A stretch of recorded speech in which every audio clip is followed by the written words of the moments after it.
Diamonds, a book and originally a speech presented over 600 times by Russell Conwell at various times and places between 1900 to 1925, the end of his life. When going down the Tigris and Euphrates rivers many years ago with a party of English travelers, I found myself under the direction of an old Arab guide whom we hired up at Baghdad, and I had often thought how that guide resembled our barbers in certain mental characteristics. He thought that it was not only his duty to guide us down the rivers and do what he was paid for doing us, but to entertain us with stories, curious and weird, ancient and modern, strange and familiar. Many of them I have forgotten, and I am glad I have, but there is one I shall never forget. The old guy was leading my camel by its halter along the banks of those ancient rivers, and he told me story after story until I grew weary of his storytelling and ceased to listen. I have never been irritated with that guide when he lost his temper, as I ceased listening. But I remember that he took off his Turkish cap and swung it in a circle to get my attention. I could see it through the corner of my eye, but I was determined not to look straight at him for fear he would tell another story. But although I am not a woman, I did finally look, and as soon as I did, he went right into another story. Said he, "I will tell you a story now which I reserve for my particular friends." When he emphasized the word particular friends, I listened, and I have ever been glad I did. I feel devoutly thankful there are 1,674 young men who have been carried through college by this lecture, who also glad that I didn't hear it. The old guy told me that there once lived not far from the river Indus an ancient Persian by the name of Ali Hafed. He said that Ali Hafed owned a very large farm, that he had orchards, grain fields, and gardens, that he had money and interest and was a wealthy and contented man. One day there visited that old man who was the Persian farmer, one of those ancient Buddhist priests, one of the wise men of the East, who sat down by the fire and told the old farmer how his old world of ours was made. He said that this world was once more a mere blank of a fog, and that the Almighty thrust his finger into the bank of fog and began slowly to move his finger around, increasing the speed. At last he whirled this bank of fog into a solid ball of fire. Then it went rolling through the universe, burning its way through the other banks of fog, and condensed the moisture without until it fell in floods of rain upon its hot surface, and cooled the outward crust. Then the internal fires bursting outward through the crust threw up the mountains and hills, the valleys, the plains and prairies of this wonderful world of ours.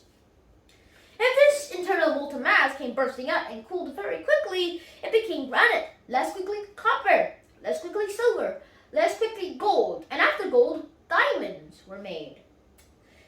Said the old priest, "A diamond is a concealed drop of sunlight." Now it is literally scientifically true that a diamond is actually a deposit of carbon from the sun. The old priest told Ali Hafed that if he had one diamond the size of his thumb, he could purchase the county, and if he had a mine of diamonds, he could place his children upon thrones through the influence of this great wealth.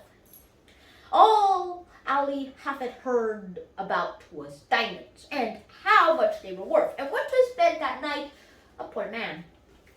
He had not lost anything, but he was poor because he was discontented, because he feared he was poor. He said, "I want a mine of diamonds." And he lay awake all night. Early in the morning, poured his thoughts out the priest. I know by experience that a priest is very cross when awakened early in the morning. And when he shook the old priest out of his dreams, Ali Hafed said to him, "Will you tell me where I find diamonds?" "Diamonds? What do you want with diamonds?" "Why, I wish to be immensely rich." "Well then, go along and find them. That's all you have to do. Go and find them and then you have them." "But I don't know where to go." Well, if you find a river that runs through white sands between high mountains, in those white sands you will always find diamonds. I don't believe there is any such river. Oh yes, there are plenty of them. All you have to do is to go and find them, and then you have them. Said Ali Hafid, I will go. So he sold his farm, collected his money, left his family in charge of a neighbor, and away he went in search of diamonds. He began his search, very properly to my mind, at the mountains of the moon. Afterward, he came around into Palestine, and he wandered on into Europe.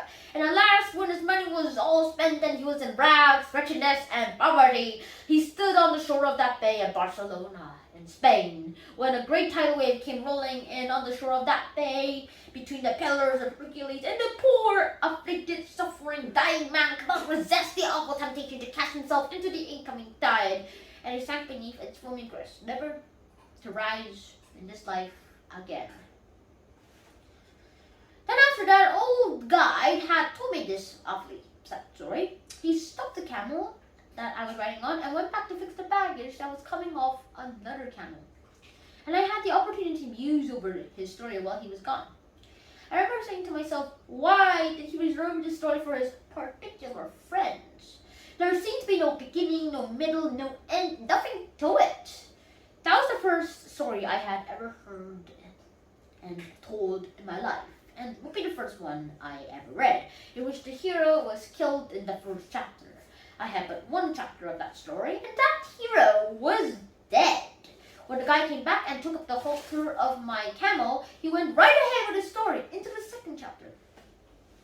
Just as though there had been no break. The man who purchased Ali's Hammond's farm one day led his camel into the garden to drink. And as that camel put its nose into the shallow water of that garden brook, Ali Hafid's successor noticed a curious flash of light from the white sands of the stream. He pulled out a black stone, having an eye of light reflecting all the hues of the rainbow. He took the pebble into the house and put on a mantle which covers the central fires, and forgot all about it.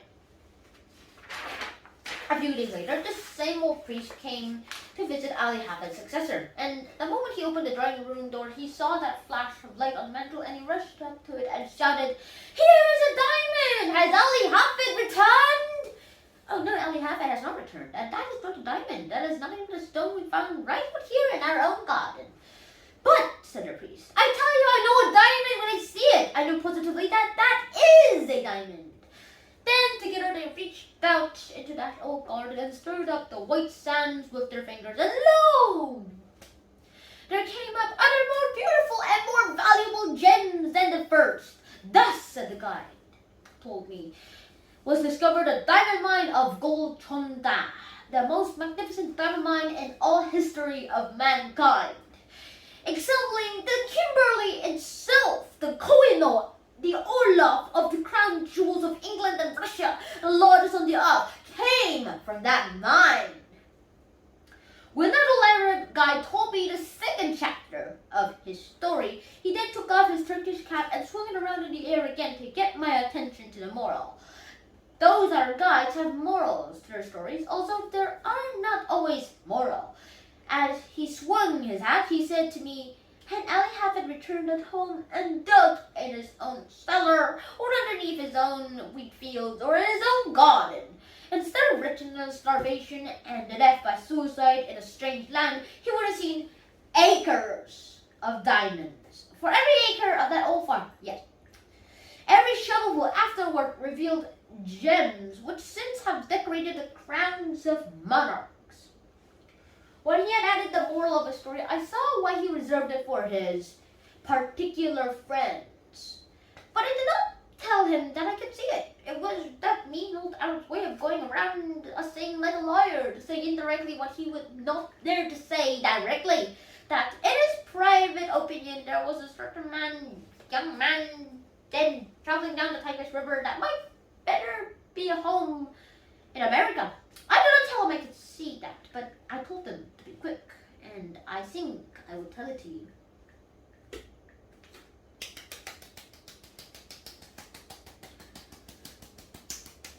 I told him of a man out in California in 1847 who owned a ranch. He heard they had discovered gold in Southern California, and so with a passion of gold, he sold his ranch to Colonel Sutter, and away he went, never to come back. Colonel Sutter put a mill upon a stream that ran through that ranch, and one day his little girl brought some wet sand from the raceway into their home and sifted it through her fingers before the fire. And in that following sound, a visitor saw the first shining scales of real gold that were ever discovered in California. The man who had owned that ranch wanted gold, and he could have secured it for the mere taking. Indeed, $38 million has been taken out of very few acres since then. About 80 years ago, I delivered this lecture in a city that stands on that very farm, and they told me that a one-third owner for years and years have been getting $120 in gold every 15 minutes, sleeping or waking without taxation. You and I would enjoy an income like that if we didn't have to pay an income tax. But a better illustration really than that occurred here in our town of Pennsylvania. If there's anything I enjoy above another on the platform, it is to get one of these German audiences in Pennsylvania and fire that at them. And I enjoy it tonight. There was a man living in Pennsylvania, not unlike some Pennsylvanian you have seen, who owned a farm, and he did with that farm just what I should do with a farm if I owned one in Pennsylvania. He sold it. But before he sold it, he decided to secure employment collecting coal oil for his cousin, who was in the business in Canada, where they first discovered oil on this continent. They dipped it from the running streams at that early time, so this Pennsylvania farmer wrote to his cousin asking for employment. You see, friends, this farmer was not a foolish man. No, he was not. He did not leave his farm until he had something else to do. Of all the simpletons and stars shine on, I don't know of a worse one than the man who leaves one job before he has gotten another. That has an special reference to my position, and it has no reference whatever to a man seeking a divorce. When he wrote to his cousin for employment, his cousin replied, I cannot engage you because you know nothing of the oil business. That's true.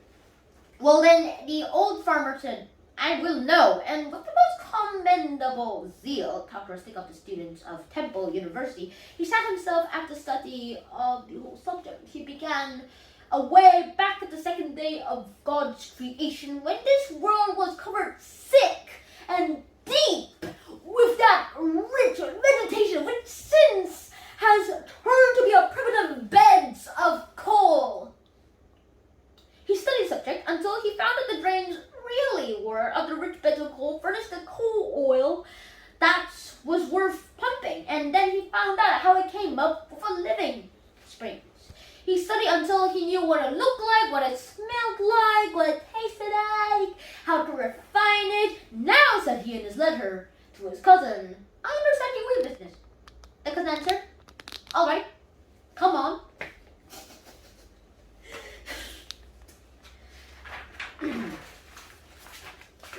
So he sold his farm, according to the county record, for $833. Even money, no sense. He had scarcely gone from that place before the man who purchased the spot went out to arrange for the watering of the cattle. He found the previous owner had gone out years ago and put a bank and plank across the brook back of that barn. It rises into the surface of the water just a few inches. The purpose of that plank at that sharp angle across the brook was to throw over to the other bank a triple-looking scum through which the cattle would not put their noses. But with that flank there to throw it all over to one side, the cattle would drink below, and thus that man who had gone to Canada had been himself damming back for 23 years a flood of coal oil, which the state geologists of Pennsylvania declared to us 10 years later was even worth more than $100 million to our state, $1,000 million. The man who owned that territory on which the city up to Titulus now stands, and those Pleasantville territories and valleys had studied the subject from the second day of God's creation clear down to the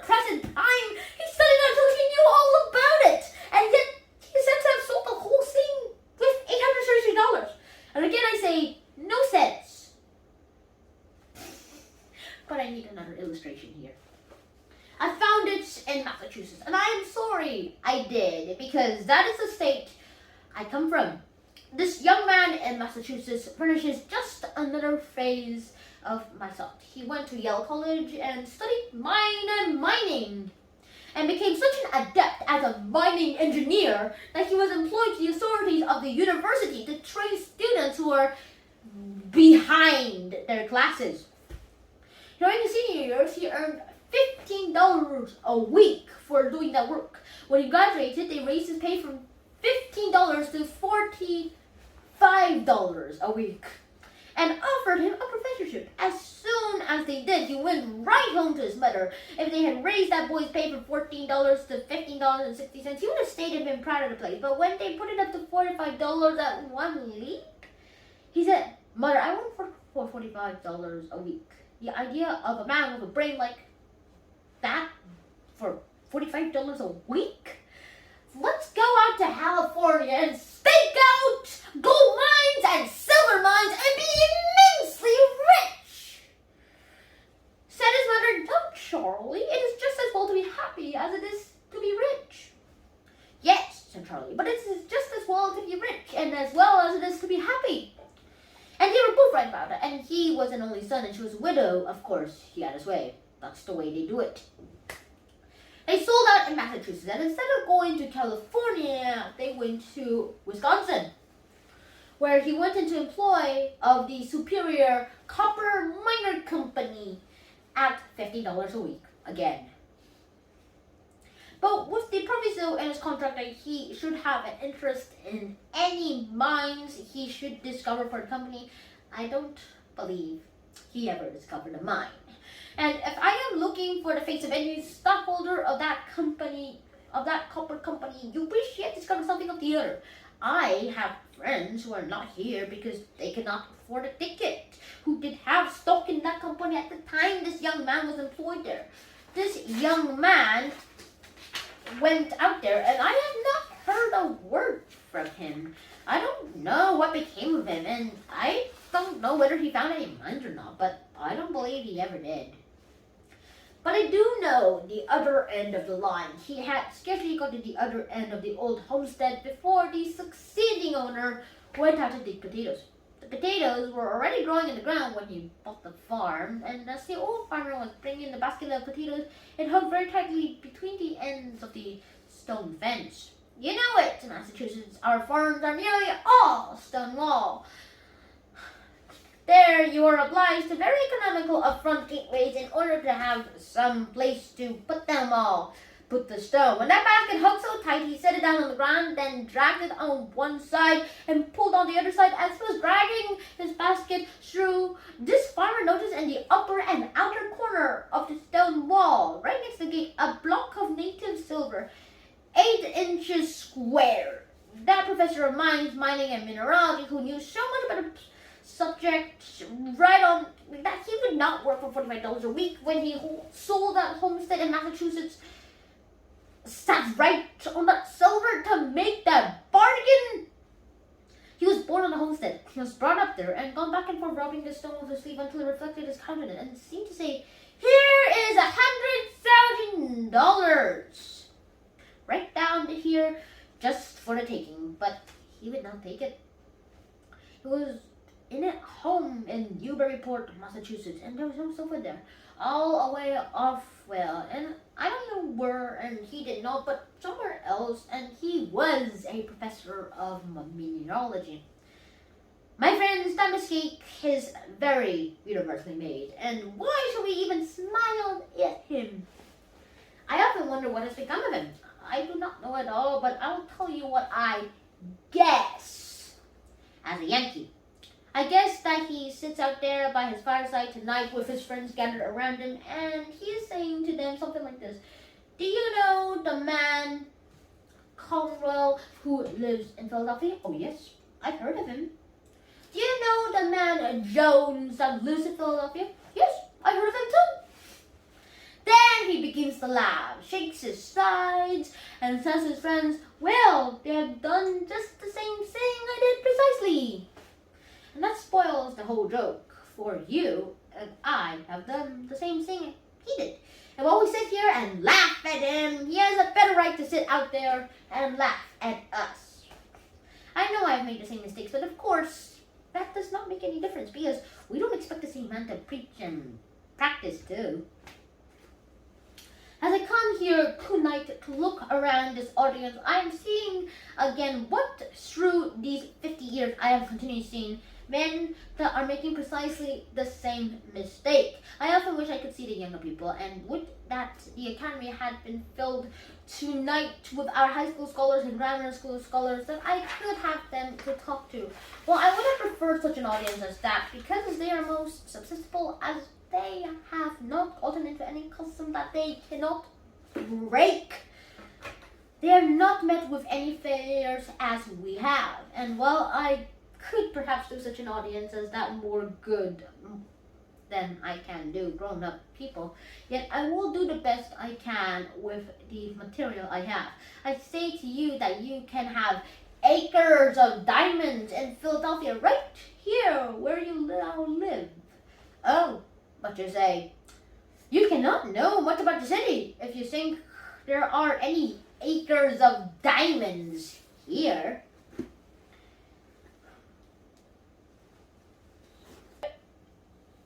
I was greatly interested in that account in the newspaper of the young man who found that diamond in North Carolina. It was one of the purest diamonds that has ever been discovered and has several predecessors near the same locality. I went to a distinguished professor in mineralogy and asked him where he thought those diamonds came from. The professor secured a map of the geologic formations of our Earth and of our continent and traced it. He said it went either through the underlying Carbonous strata adapted for such production westward through Ohio and the Mississippi, or in more probability it came eastward through the Virginia and up the shores of the Atlantic Ocean. It is a fact that the diamonds were there, for they have been discovered and sold, and that they were carried down here during the drift period from some different locality. Now, who can say but some person going down with this drill and say that you are not ever one of the greatest diamond mines in the world? For such a diamond as that only comes from the most profitable mines that are found on the earth. But it serves to simply to illustrate my thought, which I emphasize by saying, if you do not have the actual diamond mines, literally, you have all that they would be good to you. Because now that Queen of England has given the greatest compliment ever conferred upon American women for her attire, because she did not appear with any jewels at all at the later reception in England, it has almost done away with the use of diamonds anyhow. All you would care for would be the few you would wear if you wish to be modest, and the rest of you would sell it for money. Now then, I'd say against the opportunity to get rich, to attain unto great wealth, is here in Philadelphia now, within the reach of almost every man and woman who hears me speak tonight. And I mean just what I say. I have not come to this platform, even under these circumstances, to recite something to you. I have come to tell you, in God's sight, I believe to be the truth. And if the years of life have been of any value to me in the attainment of common sense, I know I am right that the men and women sitting here who found it difficult perhaps to buy a ticket to this lecture or gathering tonight have within the reach acres of diamonds, opportunities to get largely wealthy. There never was a place on earth more adapted than the city of Philadelphia today. And never in history of the world did a poor man without capital have such an opportunity to get rich quickly and honestly as he has now in our city. I say it is the truth, and I want you to accept it as such. For if you think I have come to simply recite something, then I would better not be here. I have no time to waste in any such talk, but to say the things I believe, and unless some of you get richer for what I am saying tonight, my time is wasted. I say that you ought to get rich. I say it is your duty to get rich. How many of my peers, brothers, and brethren say to me, do you, a Christian minister, spend your time going up and down the country advising young people to get rich, to make money? Yes, of course I do. They say, isn't that awful? Why don't you preach the gospel instead of preaching about man's making money? Because to make money, honestly, is to preach the gospel. That is the reason. The men who get rich may be the most honest men you find in the community. Oh, but so many young men here tonight. I have been told all my life that if a person has money, he is very dishonest and dishonorable and mean and contemptible. My friend, that is the reason why you have none. Because that is the idea of people you have. The foundation of your faith is altogether false. Let me say here clearly and say it briefly. Through subject to discussion which I have not time for here, 98 out of 100 of the rich men of America are honest. That is why they are rich. That is why they carry on great enterprises and find plenty of people to work with them. It is because they are honest men. Says another young man. I hear sometimes of men that get millions of dollars dishonestly. Yes, of course you do, and so do I. But they are so rare a thing, in fact, that the newspapers talk about them all the time as a matter of news until you get the idea that all the other rich men get rich dishonestly. My friend, you take and drive me. If you furnish the auto out into the suburbs of Philadelphia and introduce me to people who own their homes around this great city, those beautiful homes with gardens and flowers, those magnificent homes so lovely in their art, and I will introduce you to the very best people in character as well as in enterprise in our city, and you know I will. A man is not really a true man until he owns his own home. And they that own their homes are made more honorable and honest and pure, true and economical and careful by owning the home.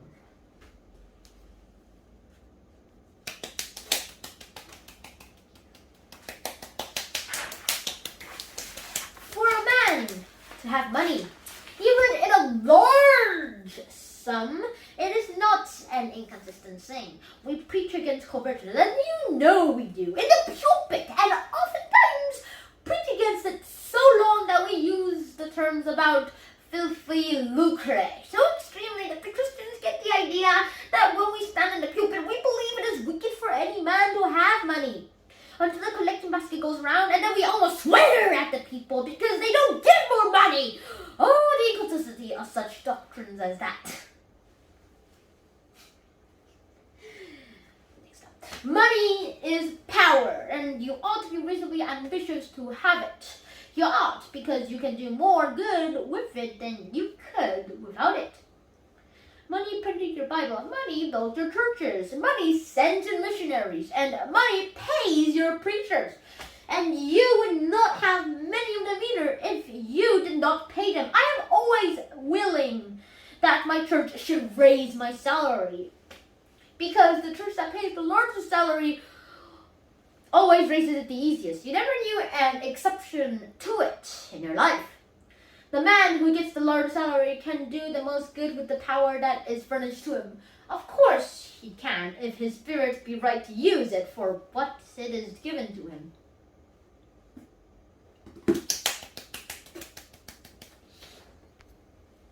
I say then you ought to have money. If you can only attain unto riches in Philadelphia, it is our Christian and godly duty to do so. It is an awful mistake of these pious people to think you must be awfully poor in order to be pious. Some men say, don't you sympathize with the poor people? Of course I do, or else I would not have been lecturing these years. I won't give in, but what I sympathize with the poor, but the number of poor who are to be with is very small. To sympathize with a man whom God has punished for sins, thus to help him when God would still continue a just punishment, is to do no wrong, no doubt about it. And we do that more than we help those who are deserving. While we should sympathize with whose God poor, that is, those who cannot help themselves, let us remember that is not a poor person in the United States who was not made poor by his own shortcomings, by the shortcomings of someone else. It is all wrong to be poor anyhow. Let us give in to that argument and pass that to one side. And gentleman gets back there and says, don't you think there are some things in this world that are better than money? Of course I do, but I am talking about money now. Of course there are some things higher than money. Oh yes, I know, by the grave that has left me standing alone, that there are some things in the world that are higher and sweeter than the purer than money. Well, do I know there are some things higher and grander than gold? Love is the kind of thing on God's earth. But fortunate the lover who has plenty of money. Money is power. Money is force. Money will do as good as harm. In the hands of good men and women, it could accomplish and has accomplished good.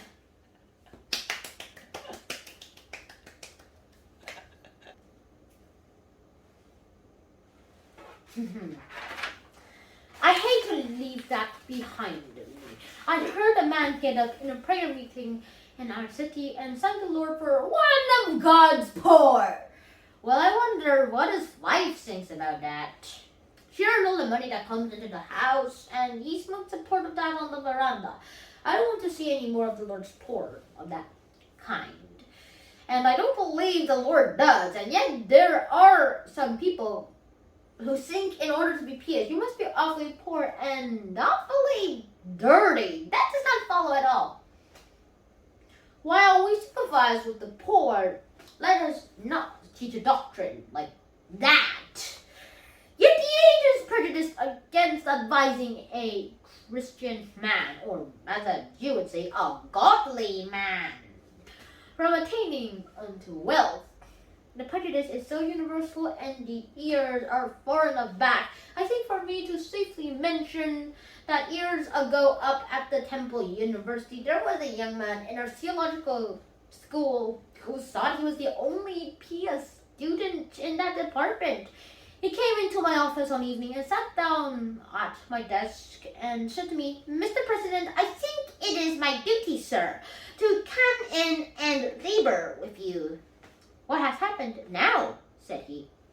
I heard you say at the academy at the Pure School commencement that you thought it was an honorable ambition for a young man to desire to have wealth, and that you thought it made him temperate, made him anxious to have a good name, and it made him industrious.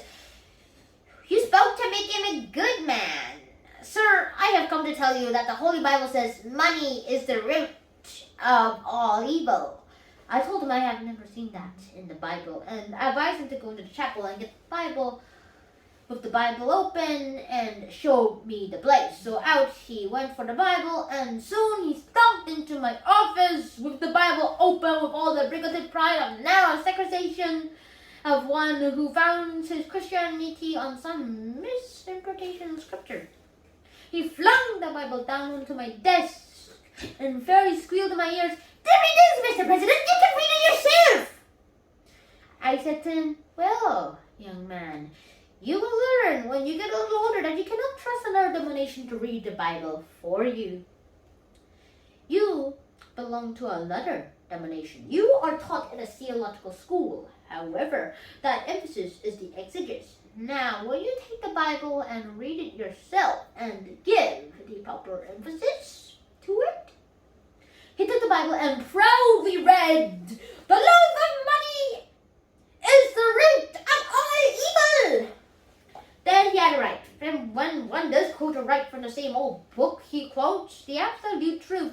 I've lived through 50 years of the mightiest battle that the old book has ever fought, and I've lived to see its banners fly free, for never in history of this world did the great minds in earth so universally agree that the Bible is true, all true, as they do at this very hour. So I say that's when he quoted right. Of course, he quoted the absolute truth. The love of money is the root of all evil. He who tries to attain unto it too quickly or dishonestly will fall into many snares. No doubt about that. The love of money, what is that? It is making an idol of money, an idolatry pure and simple everywhere, which is condemned by the Holy Scriptures and by man's common sense. The man that worships the dollar instead of thinking the purposes for which it ought to be used. The man who idolizes simply money, the miser that holds his money in the cellar or hides it in his staking or refuses to invest it where it will do the world good. That man who hugs the dollar until the eagle squeals has in him was the root of all evil. I think I will leave that behind me now and answer the questions of nearly all of you who are asking, is there opportunity to get rich in Philadelphia? Well, now, how simple a thing is it to see where it is, and instant you see where yours is. Some old gentleman gets up back there and says, Mr. Conwell, you have lived in Philadelphia for 31 years and don't know that the time has gone by when you can make anything in the city. No, I don't think it is. Yes, it is. I have tried it. What business are you in? I kept the store here for 20 years and never made $1,000 in my whole 20 years. Well then, you can measure the good that you have done to the city by what the city has paid you, because a man can judge very well that he is worth by what he receives, that is, and what his world is at the time.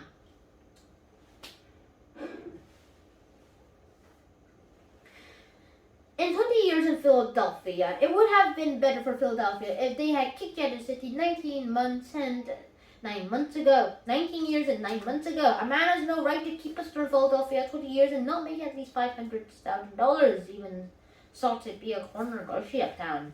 You say, you cannot make $500,000 in the store now. Oh, my friends, you will only take 4 blocks around here and you find out what the people want and what you ought to supply them.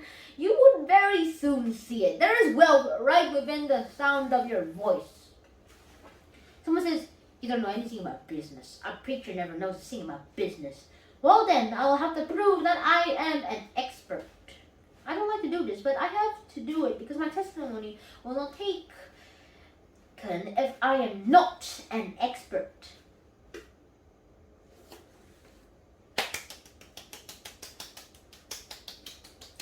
My father kept a county store, and if there is any place under the stars where a man gets all sorts of experience in every kind of mercantile transaction, it is the county store.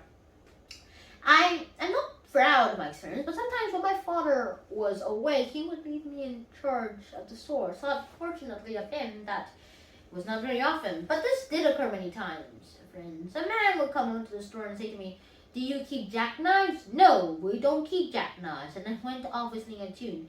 What did I care about? What did I care about that man anyhow? Then another person would come in and say, do you keep jackknives? No, we don't keep jackknives. And I went away and whistled another tune. And a third man came right in the same door and said, do you keep jackknives? No, why is everyone around here asking for jackknives? You're supposedly keeping this store to supply the whole neighborhood with jackknives? You carry on your store like that in Philadelphia? The difficulty was I had not then learned that the foundation of godliness and foundation principle of success in business are both the same precisely. The man who says, I cannot carry my religion into business, advertises himself either as being an infidel in business, or on the road to bankruptcy, or a thief, one of the three. Sure, he will fail within a very few years. He certainly will if he doesn't carry his religion into business. If I had been carrying on my father's stores on a Christian plan, a godly plan, I would have had a jackknife for the sermon when he called for it. Then I would have actually done him a kindness, and I would have received a reward myself, which it would have been my duty to take. There are some overprevious Christian people who think if you take any profit on anything you sell, that you are an unrighteous man. On the contrary, you would be a criminal to sell these goods for less than they cost. You have no right to do that. You cannot trust a man with your money who cannot take care of his own. You cannot trust a man in your family that is not true to his wife. You cannot trust a man in the world that does not begin with his own heart, his own character, and his own life. It would have been my duty to have furnished a jackknife to the third man or the second, and to have sold it to him and actually profited myself. I have no more right to sell goods without making a profit on them than I have to overturn dishonestly beyond what they are worth. But I should so sell each bill of goods that the person to whom I sell shall make as much as I make. To live and let live is the principle of the gospel, and the principle of everyday common sense is, oh, young man, hear me, live as you go along. Do not wait until you have reached my year before you begin to enjoy anything of this life.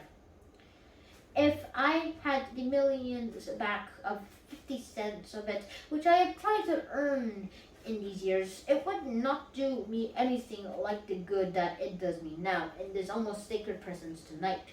Oh yes, I am paid over and over 100-fold tonight for dividing, as I have tried to do in some measure as I went along through the years. I ought not to speak that way. It sounds egoistic, but I'm old enough now to be excused for that.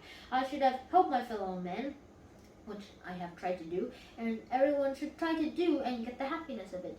The man who goes home with the sense that he has stolen $1 that day, that he has robbed the man of what was his honest due, is not going home to sweet rest. He arrives tired in the morning and go with an unclean conscience to his work the next day. He's not a successful man at all, although he may have laid up millions. But the man who has gone through life dividing always with his fellow men, making and demanding his own rights and his own profits, and giving to every other man his rights and profits, lives every day. And not only that, but it is the royal road to great wealth. The history of thousands of millionaires shows that to be the case. Then man over there who said he could not make anything in a store in Philadelphia has been carrying on his store on the wrong principle. Suppose I go into your store tomorrow morning and ask, do you know a neighbor A who lives 1 square away at house number 1240? Oh yes, I've met him. He deals here at the corner store. Where did he come from? I don't know. How many times does he have had in his family? I don't know. What ticket does he book? I don't know. What church goes he'd go to? I don't know and don't care. What are you asking all these questions for? Have you had a store in Philadelphia? Would you answer me like that? If so, then you are conducting your business just as I carried on my father's business in Worthington, Massachusetts. You don't know where your neighbor came from when he moved to Philadelphia, and you don't care. If you cared, you would have been rich by now. If you had cared enough about him to take an interest in his affairs to find out what he needed, you would have been rich. But you go through the world saying, no opportunity to get rich, and there is the fault right at your door. But another young man gets over there and says, I cannot take the mercantile business. Well, I'm taking on trade. It applies to every occupation. Why can't you go into the mercantile business? Because I haven't any capital. Oh, the weak and deadish creature that can't see over his collar. It makes a person weak to see all these little dudes standing around the corner saying, oh, if I had plenty of capital, how rich I could get. Young man, do you think you are going to get rich on the capital? Certainly. Well, I say, certainly not. If your mother has plenty of money and she will set you in business, you will set her up in business, supplying you with capital. The moment a young man or woman gets more money than he or she has grown by the practical experience that money he has gotten a curse. It is no help to a young man or woman to inherit money. It is no help to your children to leave them money. But if you leave them education, if you leave them a Christian and noble character, if you leave them a wise circle of friends, if you leave them an honorable name, it is a far better than they should have money. It will be worse for them, worse for the nation, that they should have any money at all. Oh, young man, if you've inherited money, don't regard it as help. It will curse you through your years and deprive you of the very best things of human life. There is no class of people to be pitied so much as the inexperienced sons and daughters of the rich of our generation. I pity the rich man's son. He can never know the best things in life. One of the best things in our life is when a young man has earned his own living, and when he becomes engaged to some lovely young woman, and makes up his mind to have a home of his own. Then with that same love comes also that divine inspiration toward better life, and he begins to save his money. He begins to leave off his bad habits and put money in the bank. When he has a few $100s, he goes out in the suburbs to look for a home. He goes to the savings banks, perhaps for half of the value, and then goes for his wife. And when he takes his bride over the threshold of that door for the first time, he says in the world of eloquence, "My voice can never touch. I've earned this home myself. It is all mine. I divided thee." That is the grandest moment a human heart may ever know. But a rich man's son can never know that. He takes his bride into a fine mansion, it may be, but he is obliged to go all the way through it and say to his wife, "My mother gave me that, my mother gave me that, and my mother gave me this," until his wife wishes she had married his mother. I pity the rich man's son. The statistics of Massachusetts show that not one rich man's son out of 17 ever dies rich. I pity the rich man's sons unless they have the good sense of the elder Waldebrecht, which sometimes happens. He went to his father and said, "Did you earn all your money?" "I did, my son. I began to work on the ferry boat for 25 cents a day." "Then," said the son, "I will have none of your money." And he, too, tried to get employment on a ferry boat that Saturday night. He could not get one there, but he did get a place for $3 a week. Of course, if a rich man's son will do that, he will get the discipline of a poor boy that is worth more than a university education to any man. He will then be able to take care of the millions of his father. But as a rule, the rich men will not let their sons do the very thing that made them great. As a rule, the rich man will not allow his son to work, and his mother, why, she would think it was a social disgrace if her poor, weak little lily-fingered sissy sort of boy had to earn his living with honest toil. I had no pity for such a rich man's sons. I remember one in Niagara Falls. I remember a great deal here. I think there are gentle persons who were at a great banquet. I beg pardon of his friends. At a banquet here in Philadelphia, there sat beside me a kind-hearted young man, and he said, "Mr. Conwell, you have been sick for 2 or 3 years. When you go out, take my limousine, and it will take you up to your house on Broad Street." I thanked him very much, and perhaps I ought not to mention the incident in this way, but I followed the facts. I got on the seat with the driver of the limousine and outside, and when we were going up, I asked the driver, "How much did this limousine cost?" $600, $800, and he had to pay the duty on it. "Well," I said, "does the owner of this machine ever drive it himself?" At that, the chauffeur laughed so heartily that he lost control of his machine. He was so surprised at the question that he ran up on the sidewalk and around the corner lamppost into the street again. And when he got into the street, he laughed till the whole machine trembled. He said, "He drives this machine? Oh, he will be lucky if he do enough to get out when we get there."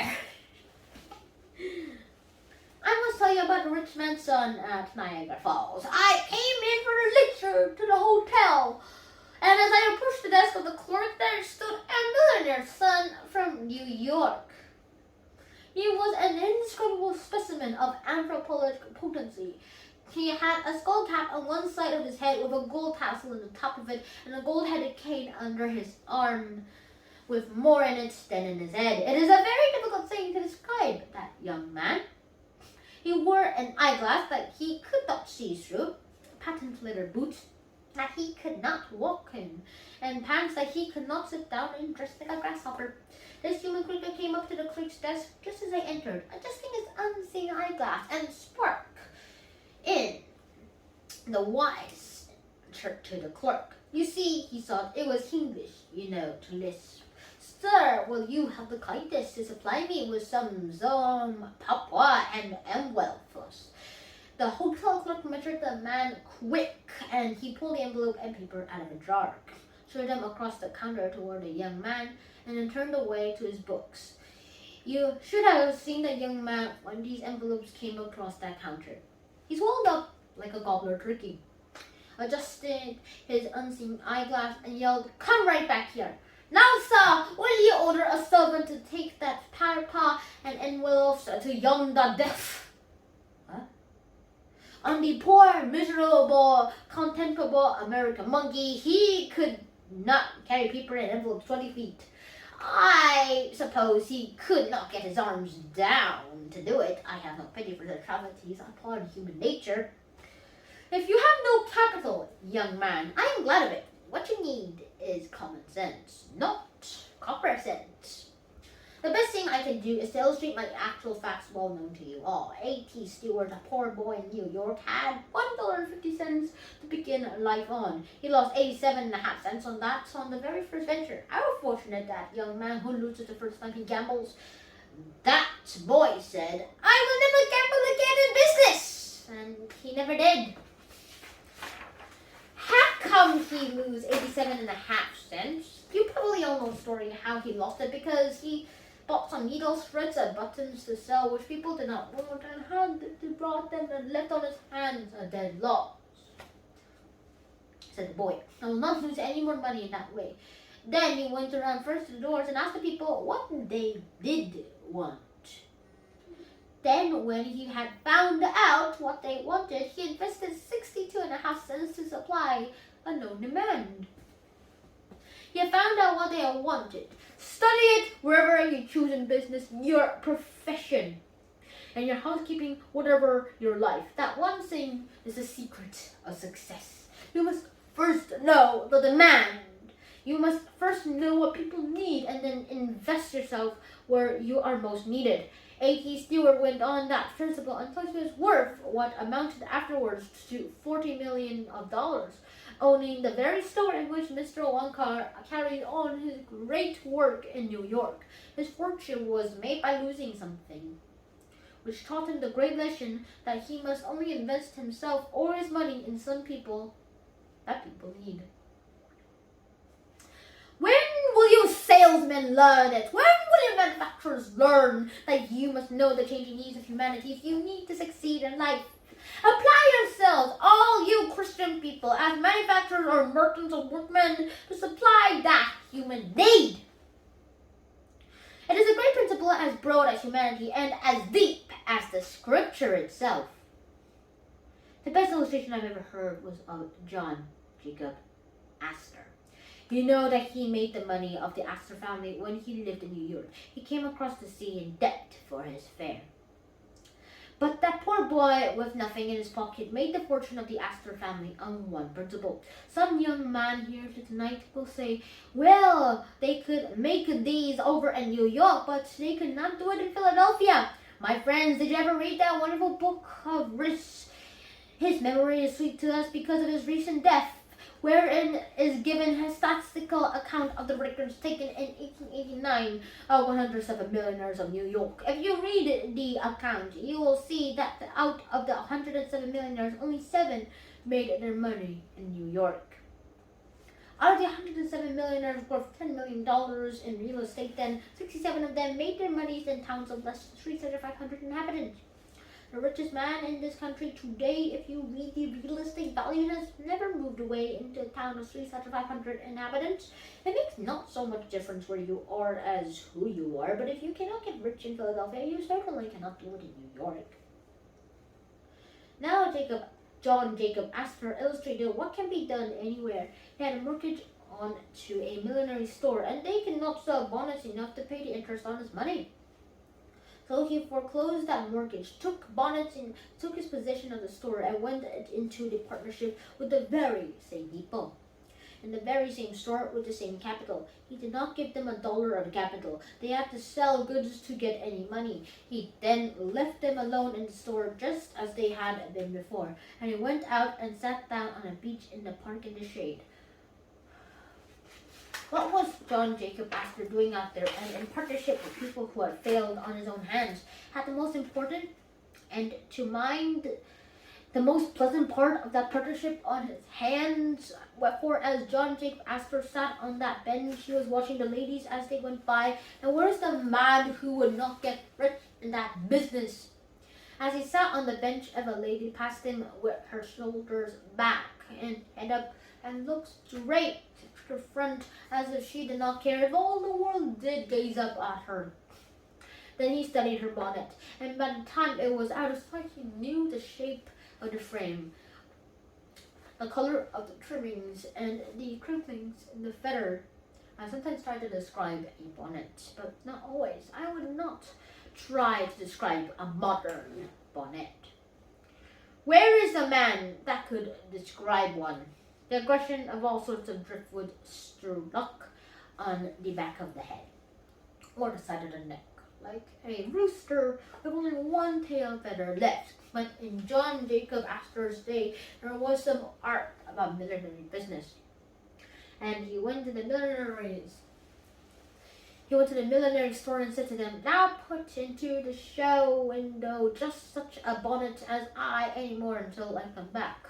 Then he went out and sat down again, and another lady passed him of different form, of a different complexion, of a different shape, and a color bonnet. "Now," said he, "put a bonnet as that in the show window." He did not fill his show window uptown with a lot of hats and bonnets to drive people away, and then sit on the back stairs and bawl because people went to Wanamaker's to trade. He did not have a hat or a bonnet in the show window, but what some ladies liked before it was made up. A tidy custom came immediately to turn in, and that has been the foundation of the greatest store in New York in that line, and still exists as one of 3 stores. Its fortune was made by John Jacob Astor after they had failed in business. Not by giving them any more money, but by finding out what the ladies liked for bonnets before they wasted any material and making them up. I tell you, if a man could foresee the millinery business, he could foresee anything under heaven. Suppose I were to go through this audience tonight and ask you in this great manufacturing city if there are opportunities to get rich in manufacturing. "Oh yes," some young men said. "There are opportunities here still if you build with some trust and if you have $2 or $3 million of those dollars to begin with the capital." Young man, the history of the breaking up of the trust by that attack upon big business is only illustrating what is now the opportunity of the smaller men. The time never came in the history of the world when you could get rich so quickly in manufacturing without capital as you can now. But you will say, "You cannot do anything of the kind. You cannot start without capital, young man." Let me illustrate for a moment. I must do it. It is my duty to every young man and woman because we are going into business very soon on the same plan. Young man, remember, if you know the people need to have gotten more knowledge of a fortune than any amount of a capital you. There was a poor man out of work living in Hingham, Massachusetts. He lounged around the house until one day his wife told him to get out and work, and as he lived in Massachusetts, he obeyed his wife. He went out and sat down on the shore of the bay and whittled a soaked shingle into a wooden chain. His children that evening quarreled over it, and he whittled a second one to keep peace. While he was whittling the second one, a neighbor came and said, "Why don't you whittle toys and sell them? You can make money doing that." "Oh," he said, "I would not know what to make." "Why don't you ask your children now right there in your own house what to make?" "What is the use of trying that?" said the carpenter. "My children are different from the other people's children. I used to see people like that when I taught school." But he acted upon the hint, and next morning when Mary came down the stairway, he asked, "What do you want for a toy?" She began to tell him she would like a doll's bed, a doll's washstand, and went on with a list of things that would take him a lifetime supply. So, consulting his own children in his own house, he took the firewood, for he had no money to buy lumber, and whittled those strong, unpainted Hingham toys that were children. That for so many years known all over the world. The man began to make these toys for his own children, and then made copies and sold them to the boot and shoe store next door.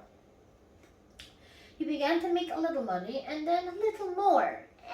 And Mr. Lawson, in a frenzied finance, says that the man is the richest man in all the Massachusetts. I think it is the truth. And that the man is worth $100 million today. And as a making it on that one principle that one must not judge what his own children like at home, other people's children would like in their homes too. To judge the human heart by oneself, by one's wife or one's children, and it's the royal road to success in manufacturing. Oh, but to say, didn't he have any capital? Yes, a penknife. But I don't know that he had paid for that. I spoke this to an audience in New Britain, Connecticut, and a lady 4 seats back went home and tried to take off her collar. The collar button stuck in the buttonholes. She threw it out and said, I'm going to get something better than to put on collars. Her husband said, after what Conwell said tonight, you see there is need an improvement collar fastener. That is easier to handle. There is a human need. There is full great fortune. Now then, get up a collar button and get rich. He made fun of her and consequently made fun of me. And that is one of the saddest things which comes over me like a deep cloud at midnight. Sometimes also I have worked so hard for more than half a century. Yet how little I ever really done, notwithstanding the greatness and handsomeness of your compliment tonight. I do not believe there is 1 in 10 of you that is making $1 million because you're here tonight, but it is not my fault. It is yours. I say that sincerely. What is the use of my talking if people never do it when I advise them to do? When your husband ridiculed her, she made up her mind she would make a better collar button. And when a woman makes up her mind, she will. And she does not say anything about it. She does it. It was that New England woman who invented a snap button, which you can find anywhere now. It was a collar button with a spring cap attached to the outer side. Any of you who wear modern waterproofs know that the button simply pushes together. And when you unbutton it, you simply pull it apart. That's the button to which I refer and which she invented. She afterward invented several other buttons and then invested in more, and that was taken in partnership with great factories.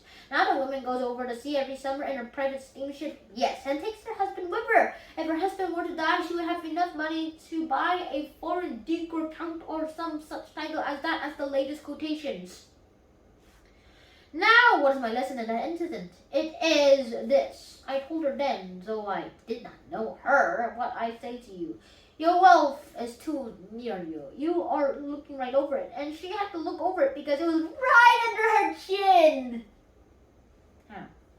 I have read in newspaper that a woman never invented anything. Well, that newspaper ought to begin again. Of course, I do not refer to the gossip. I refer to machines. And if I did, I might become better included to men. That newspaper could never appear if women had not invented something. Friends think, yeah, women think. You say you cannot make a fortune because you are in some laundry or running a sewing machine, it may be, or walking before some loom. And yet you could be a millionaire if you will but follow its almost infallible this direction. And when you say a woman that doesn't invent anything, who invented the jacquard loom that wove every stitch you wear? Miss Jacquard. The printer's roller, the printing press were invented by farmers' wives, who invented the cotton gin of the South and enriched our country so amazingly. Miss General Green invented that cotton gin and showed the idea to Mr. Whitney, and he, like a man, seized it. Who was it that invented the sewing machine? If I would go to school tomorrow and ask your children, they would say, Elias Ho!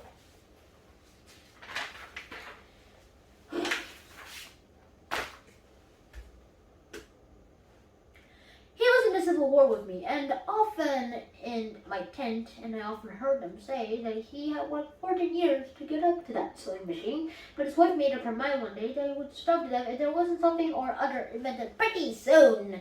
And so, in 2 hours, he invented the sewing machine. Of course, he took out the patent in his name. Men always do that.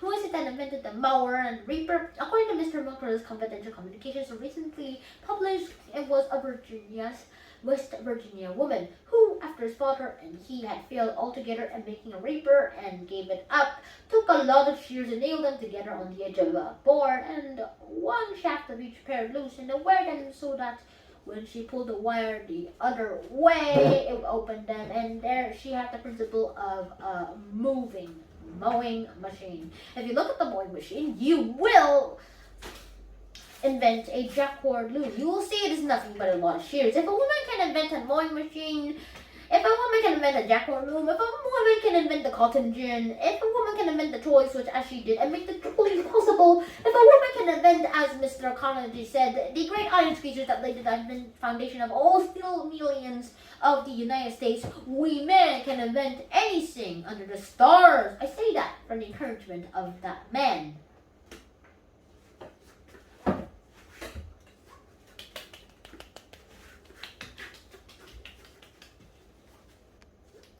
Who are the great inventors of the world? Again, this lesson comes before us. The great inventor sits next to you, or you are the person yourself. Oh, but you will say, I have never invented anything in my life. Neither did the great inventors until they discovered one great secret. Do you think that is a man with a head like a bushel measure, or a man like a stroke of lightning? It is neither. The really great man is a plain, straightforward, everyday, common sense man. You would not dream that he was a great inventor if you did not see something he had actually done. His neighbors do not regard him so great. You never see anything great over your back fence. You say there is no greatness among your neighbors. It is all way off somewhere else. And their greatness is ever so simple, so plain, so honest, so practical, and that the neighbors and friends never recognize it. Or do they? True greatness is often unrecognized. That is sure. You do not know anything about the greatest men and women. I went out to write the life of General Garfield. And a neighbor, knowing I was in a hurry, and as there were a great crowd around the front door, took me around to General Garfield's back door and shouted, Jim! Jim!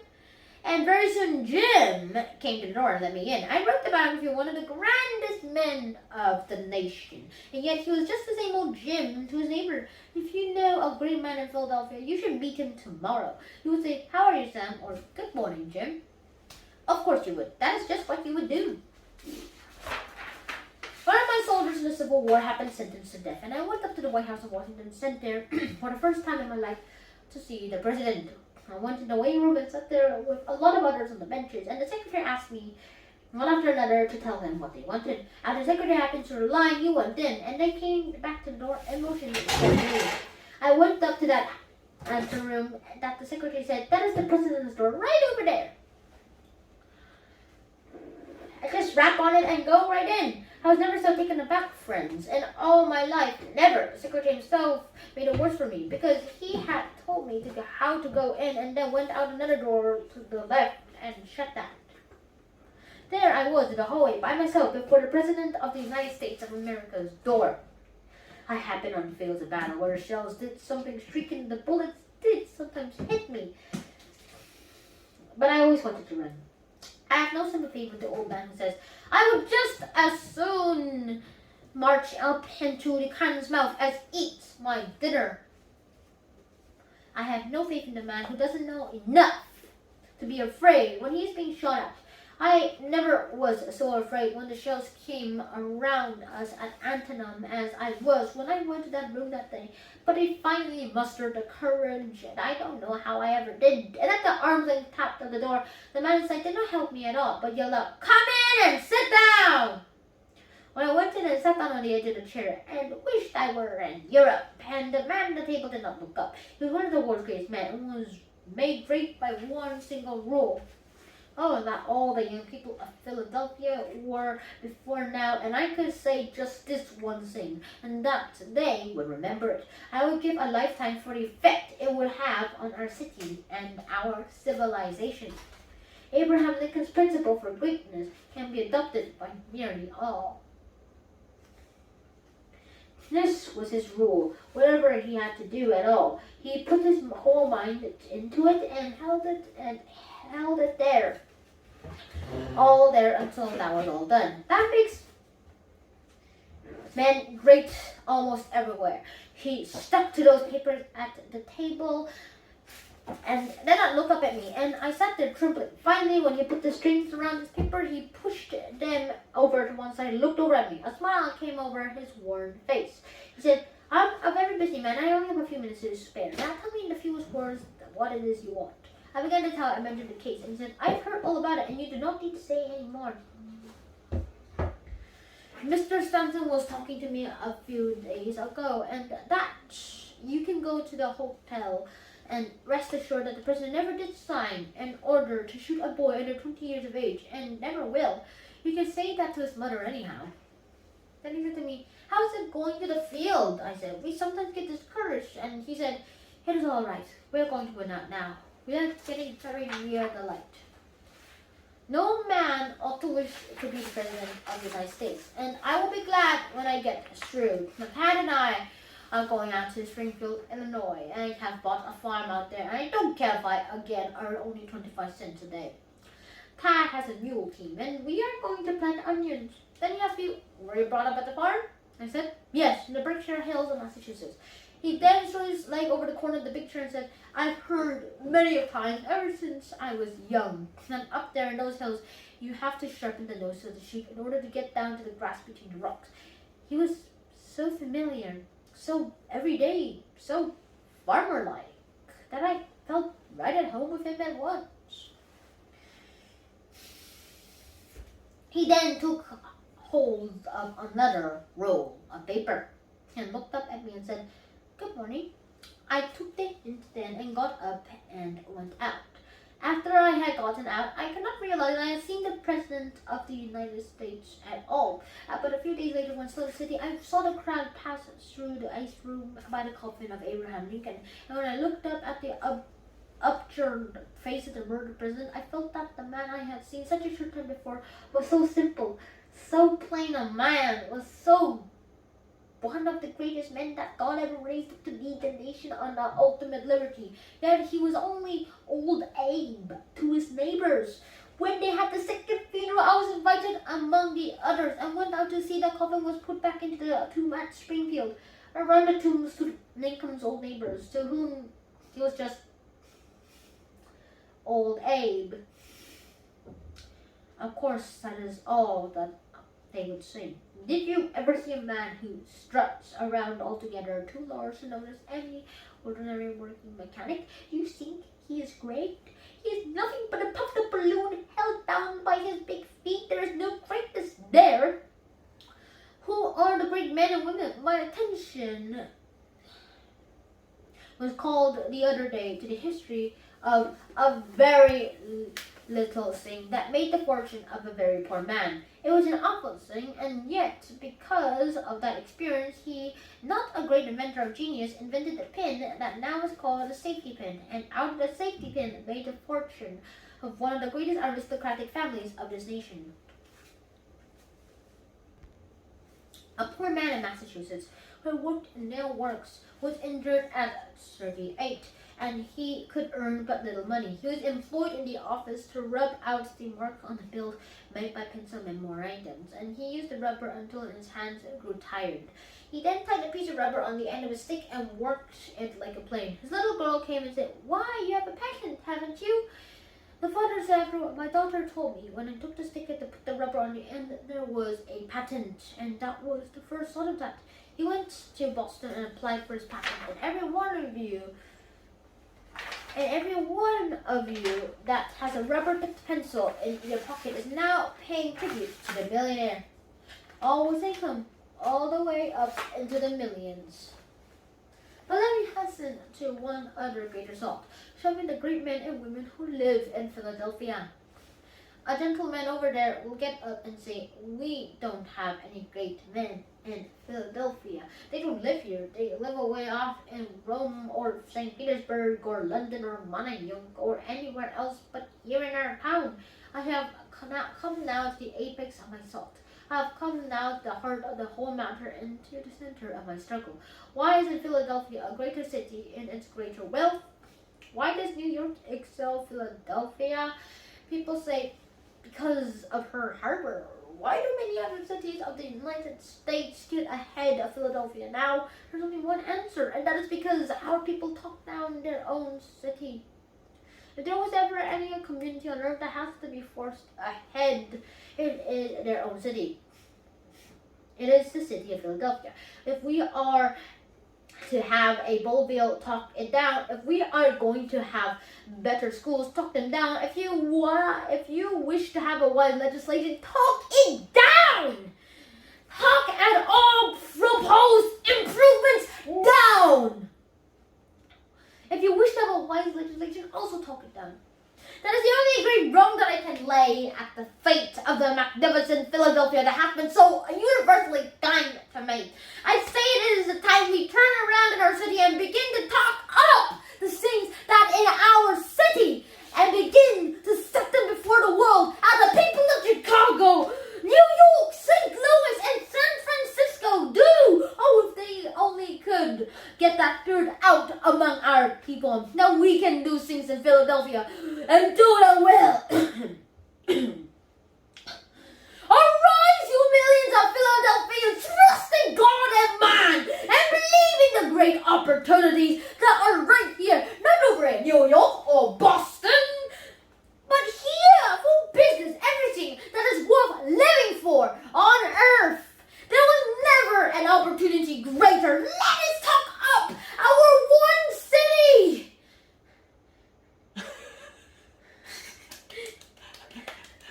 But there are two other young men here tonight, and that is all I will venture to say, because it is too late. One over there gets up and says, there is going to be a great man in Philadelphia, but never was one. Oh, is that so? Where are you going to do that great? When I am elected to some political office? Young man, won't you learn your lesson in the primary politics? That is a prima facie evidence of littleness to hold office under our form of government. Great men get into office sometimes, but what this country needs is men that will do what we tell them to do. This nation where the people rule is governed by the people, will work for the people, and as so long as it is, then the office holder is but the servant of the people. And the Bible says the servant cannot be greater than the master. The Bible says, he that is sent cannot be greater than him who sent him. The people rule, or should rule, and if they do, we do not need the greater men in office. If the greater men in America took our office, we would change to an empire in the next 10 years. I know a great many young women. Now the young women's suffrage is coming who say, I am going to be the president of the United States someday. I believe in women's suffrage, and there is no doubt about what is coming, and I am getting out of the way. Anyhow, I may want an office by myself, but it is an ambition of an office influences the women in their desire to vote. I want to say right here, and I want to say to the young men, that if you only get the privilege of casting one vote, you don't get anything that is worthwhile, unless you can control more than one vote. You will be unknown, and your influence so disappointed and dissipated as practically not to be felt. This country is not run by votes. Do you think it is? It is governed by influence. It is the government. It is governed by the ambitions of enterprises which send control of votes. The young woman that thinks she is going to vote for the sake of holding office is making an awful blunder.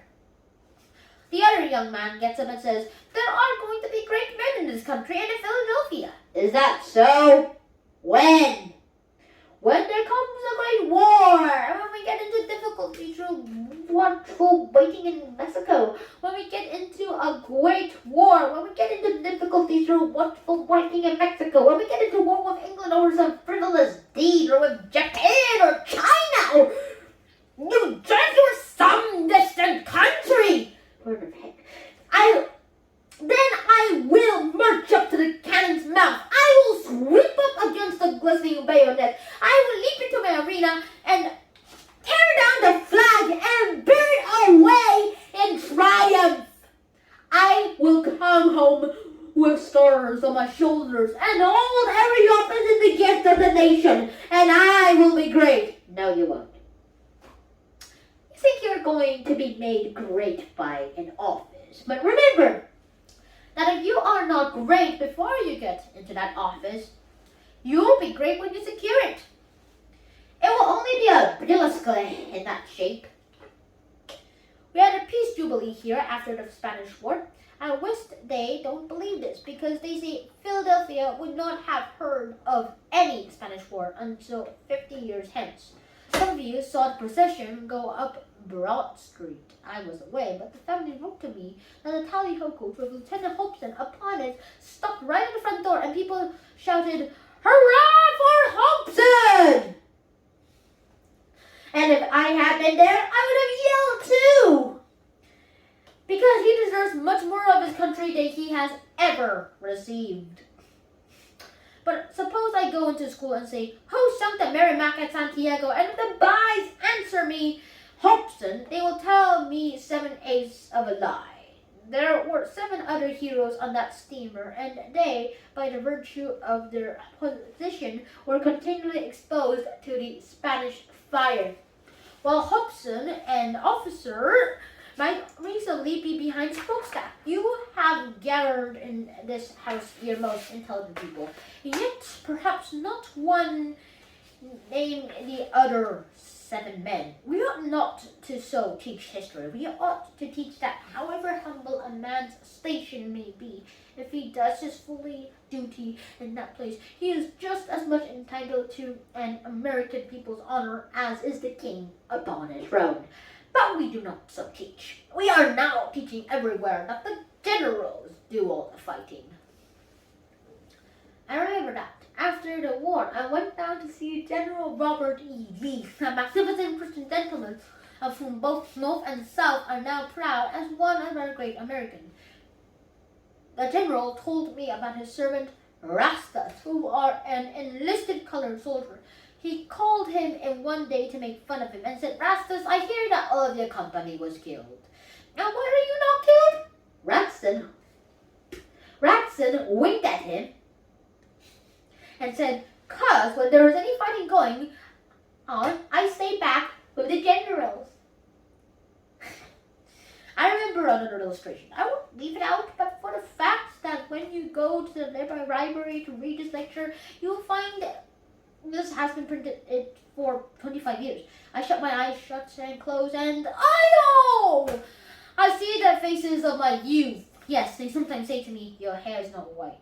You're walking night and day without seeming ever to stop. You can't be old." But when I shut my eyes, like many other men of my years, of then come trooping back the faces of the loved and lost of long ago. And I know, whatever men may say, it is evening time.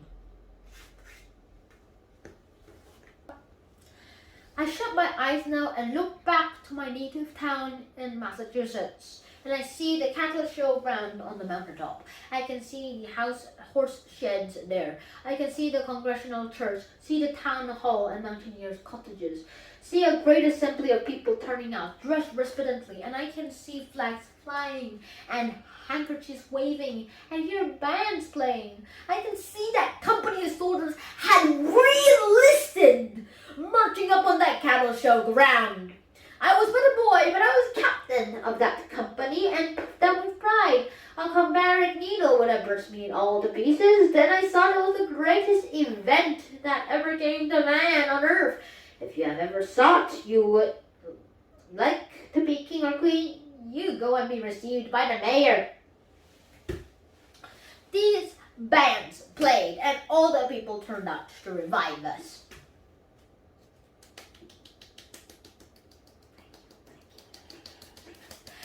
I marched up that common so proud at the head of my troops, and we turned down into town hall. Then they seated my soldiers down the center aisle, and I sat down on the front street. A great assembly of people, 102, came in the file the town hall, so they stood up all around. Then the town officers came in and formed a half circle, semicircle if you will. The mayor of the town sat in the middle of the platform. He was a man who had never held office before, but he was a good man, and his friends had told me that I might use this without giving them offense. He was a good man, but he thought an office made him a man great. He came up and took his seat, adjusted his powerful spectacles, and looked around when he suddenly spied me sitting there on the front seat. He came right forward on the platform and invited me to sit with the town officers. No town officer ever took any notice of me before I went to war, except to advise a teacher to trash me. And now I was invited up to stand on the town officers. Oh my, the town mayor was then the emperor, the kind of day and hour time. As I came up onto the platform, they gave me a chair about this far, and I would say, from the front. When I got seated, the chairman of the selectmen rose and came forward to the table, and we were all supposed he would introduce the congressional minister, who was the only orator in the town, and that he would give the oration to the returning soldiers. But friends, you should have been surprised, which ran over the audience when they discovered that the old fellow was going to deliver that speech himself. He had never made a speech in his life, but he fell into the same error that hundreds of other men have fallen in. It seems so strange that a man won't learn he must speak his piece as a boy if he intends to be an orator when he is grown. But he seems to think all he has to do is hold an office to be a great orator. So he came up front and brought forth a speech which he had learned by heart, walking up and down the pasture where he frightened the cattle. He brought the manuscript with him and spread it out on the table so as to be sure he might see it. He adjusted his spectacles and leaned over it for a moment and marched back on that platform and then came forward like this: tramp, tramp, tramp. He must have studied the subject a great deal. Then you come to think of it, because he assumed an eloquentary attitude.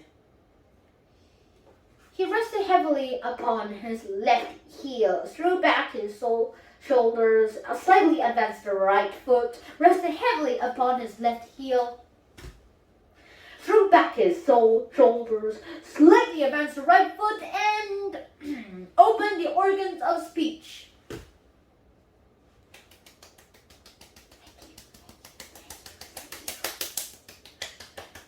And advanced his right foot at an angle of 45 degrees. As he opened the organs of speech, he stood in the eloquentary attitude. Friends, this is just the way that speech went. Some people say to me, don't you exaggerate, this would be impossible. But I'm here for the lesson and not for the story, and a way went like it. Fellow citizens! As soon as he trembled, all voices' fingers began to go like that. His knees began to shake, and he trembled. All he gathered himself up with clenched fists and came back. Fellow citizens! We are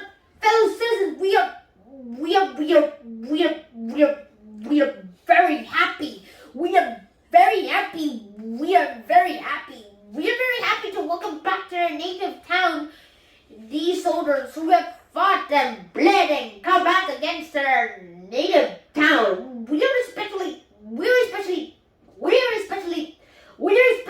pleased to see with us today this young hero. That might be. This young hero who in imagination, friends, remember saying that. If he had not said in imagination, I would not have been egoistic enough to be referred to it at all. This young hero who in imagination we have seen leading his troops on the deadly breach. We have seen his shining sword flashing in the sunlight as he shouted to his troops, "Come on!" Oh dear, how little that good man knew about war. If you had known anything about war, all you ought to have now that any of my GAR comrades here tonight will tell you is true. That is the next crime for an officer or an infantry ever in time of danger to go ahead of his men. I, with my shining sword flashing in my sunlight, shouting to my troops, "Come on!" I never did. Do you suppose I would go in front of my men to be shot in front of my enemy and back my own men? How often, as a staff officer, I rode about the line when our men were suddenly called to the line of battle and rebels' yells were coming out of woods and shouted, Officers to the rear! Officers to the rear! Then every officer gets behind the line of private soldiers, and the higher the officer's ranks, the farther behind he goes. Not because he is any less brave, but because the laws of war require that. And yet he shouted, "I with my shining sword!" In that house there sat the company of many soldiers who had carried that boy across the Caroline rivers that he might not wet his feet. Some of them had gone far out to the west. A chicken. Some of them had gone to death under the shell-stripped pines in the mountains of Tennessee. Yet in Goodsman's speech their words scarcely known. He did refer to them, but only incidentally. The hero of the hour was this boy. Did the nation owe him anything? No. Nothing then and nothing now. Why was he a hero? Simply because the man fell into the same human error that this boy was brave because he was an officer and these were only private soldiers. Oh, I learned a lesson then that I will never forget so long as the tongue of the bell of time continues to swing with me. Greatness consists not in holding some future office, but really consists in doing great deeds with little means and accomplishments of vast purposes from private ranks of life. To be great at all, one must be great here, now in Philadelphia. He who can give to this city better streets and better sidewalks, better schools and more colleges, more happiness and more civilization, more of God, he will be great anywhere. Let every man or woman here, if you never hear me again, remember this, that if you wish to be great at all, you must begin where you are and what you are. In Philadelphia now, he that can give you to this city any blessing, he who can be a good citizen while he lives there, he who can make better homes, he that can be a blessing whether he works in the shop or sits behind the counter or keeps houses, whether it be his life, he who would be great anywhere must first be great in his own Philadelphia.